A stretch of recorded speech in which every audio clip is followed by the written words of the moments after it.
So when I was just short of 3 years old, I survived 3 brain hemorrhages.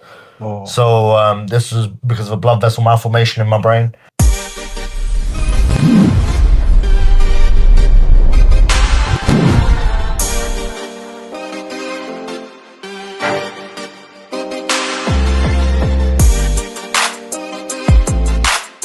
Yo, people, welcome to another episode of Clear Section, where real stories meet real energy. So today we've got someone special in the house, right? He's a lyricist, he's a storyteller, and he's someone who sees the world differently. Yeah.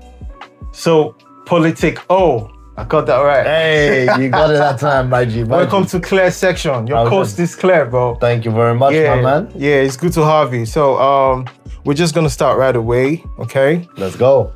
So, you've called yourself a conscious rapper, but for you, where did your consciousness come from? Was it life? Was it pain, or just how your mind sees the world on the deeper level? That's a very relevant question for me, bro. Because literally, very formative question, in fact. Because basically, so growing up, like every role model in my life said, just be aware. Okay. You know, it felt thematic almost. You know what I mean? Of like kind of the teachings I had in from the people I looked up to. It was always be aware. Say if you're gonna say something, and be aware of your surroundings, and you know, watch the news, all this stuff like that, right? And I think that's kind of what, that kind of teaching was quite formative to me. Okay. So when I translate myself into art, right? When I express myself, it's exploring that, and it's exploring experience, exploring, introspection, all of that. Just basically be aware. Yeah, be aware. All right, yeah. So, you said poetry came from. I'll take that again. You said poetry came before rap for you, right? Yes. So back then, what did poetry really mean to you? So back then, it was mostly a way to deal with my health stuff. So when I was just short of 3 years old, I survived 3 brain hemorrhages. Oh. So this was because of a blood vessel malformation in my brain. So I survived 3 brain hemorrhages, and because of that, I've got a condition known as water on the brain, hydrocephalus. Right. This is So we all have cerebral fluid draining through our ventricles behind our eyes. I've got a tube because there's a blockage in my ventricle. I have a tube inside me draining fluid from my head to my stomach. Like every man-made system, it has its faults every few years. I go for a cheeky MOT and the service come out a new man. Yes, it is a rehearsed bit. So yeah, basically it's the whole. Poetry was a very big thing in kind of coping with that in my earlier years, trying to kind of analyze how I understood that experience and kind of process it in an outlet. Oh wow, it's really hard. Okay, right. So at just 3 years old, you went through something most people can't even imagine, which you just explained. 3 brain Haemorrhages. I don't know if I got that. Haemorrhages. Yeah. And you survived that.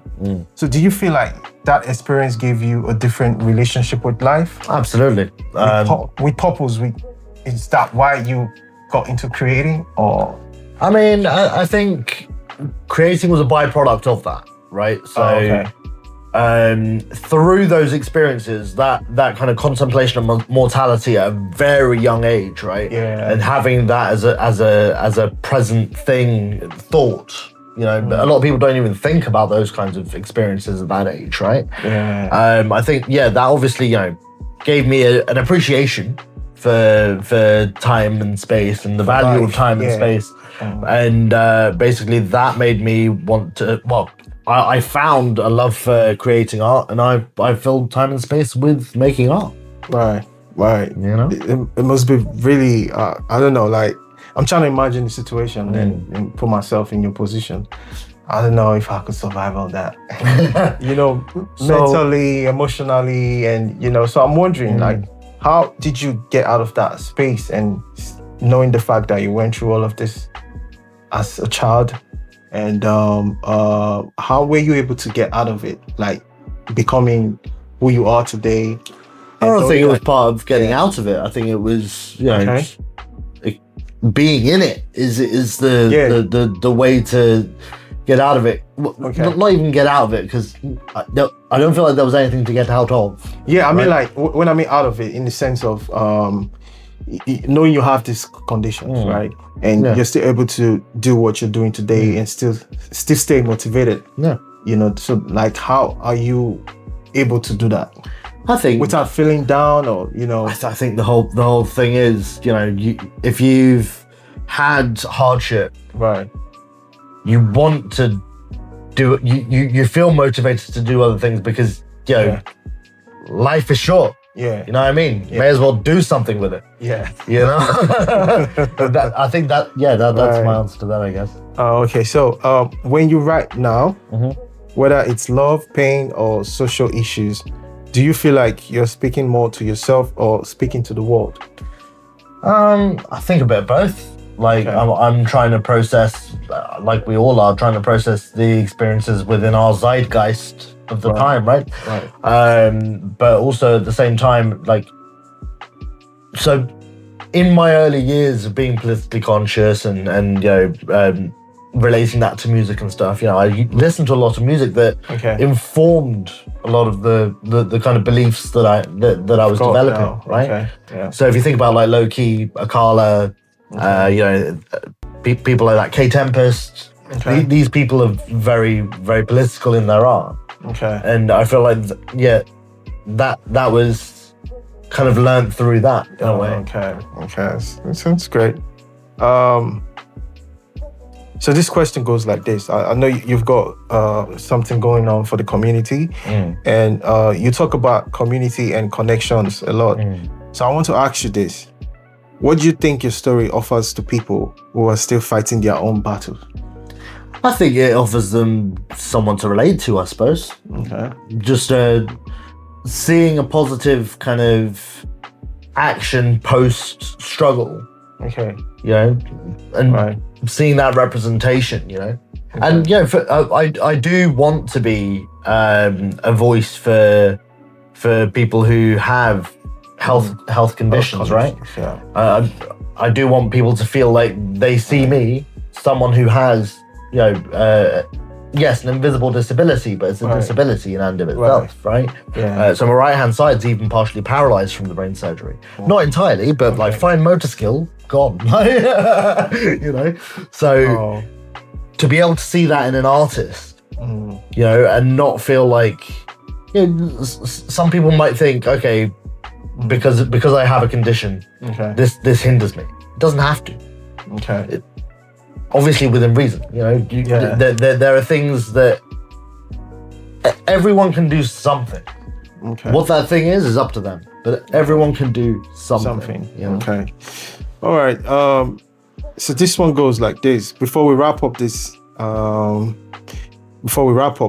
if your younger self could hear one verse from the man you've become today, what line would you want him to hear? Ooh, okay. Probably seasons they shift. Past is history, tomorrow may be a mystery, today is a gift. Can you say that again? Seasons they shift. Season is a shift. Past is history, tomorrow may be a mystery, today is a gift. Oh, wow. Well, that's a good one. So, I'm still really concerned about your health. And so how do you feel now? Do you still have this? So I still have the shunt. So it's called a shunt, this tube that I have. Okay. I still have that. I will for life. It's been nearly 12 years, no surgery, which is massive. Wow. Because this tube, it's a man-made system. It has its faults. It has a life expectancy of 10 to 15 years. Oh, wow. So any time within that, it can malfunction. I'll have to go for a change.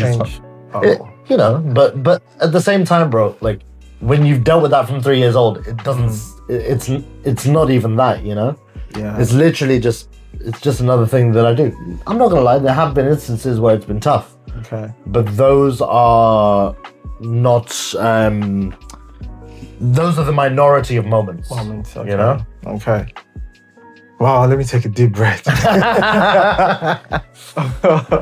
Okay, so I believe that there's someone out there or people out there who could be going through the same situation as you. So what's that one thing you can say to them to encourage them, you know? I'd say, ooh, that's a tough one. I need to think about that. I'd probably say just be passionate in whatever you do. Okay. Find a passion and swim in it. You know? Breaststroke through that, whether it be painting, whether it be writing, whether it be, I don't know, building models, anything, whatever it is. Wow. Find something to be passionate about and swim in it. So you heard that. Find something to be passionate about and swim in it. Right. It's so good to have you on the show today. The pleasure is mine, my man. The pleasure is mine. Yeah. So this is what Clear Section is all about. It's all about real stories. It's all about connecting, and it's all about saying, bringing out everything that you think is something that you can, push through. Those reflections, those things you have in your mind is just thought, right? So Clear Section is here for you to be able to express yourself. Is there any project you're working on at the moment? So I've just uploaded, literally last night I uploaded my next track. I am so gassed about this one, bro. So my name being Politik-O, I have to talk about all these flags going up everywhere, man. Right. Like, I can't be named Politik-O and not comment on this, or at least on the system that creates this kind of mentality, right? Okay. You know, we especially in Portsmouth, we live in a melting pot of this kind of culture clash, right? Most recently shown by the horrible instance where the guy took a knife to the mosque in Victoria Road, right? We are living in a melting pot of culture clash. Right. And yeah, this track is basically talking about the system that creates that. And yeah. All right. So have you got a date? It's either the 11th or the 12th of December. I can't quite remember. Oh, okay. So where can they find you? Like on social all platforms media? We've got. On Instagram, I'm politic_o.music. On Spotify and everything else, Politik-O with a hyphen between the K and the O. Politik-O. Okay. Yeah. So shout out to Politik-O for coming in, and it's all good. Coast clear. The age of 3, I was given a lifelong neurological condition. Surgeons saved my life with a surgical precision. The meaning in my name, for me, it made decisions. Let's backtrack to the causation. Vesicular malformation. My circulation, paving the way to the pen where the lines on this paddle where I solved my equation. The scars write my tale, incisions reminiscent of where I prevailed. Now for 10 years I've stayed out of jail. One thing is for sure, this prosecutor's fortunately failed. Been moving out here for a while now, sidestepping my judge and my file. Now building my case up on this pile. Now any day coming will be the next stage of my trial now. Judged, in fact arrested, mulling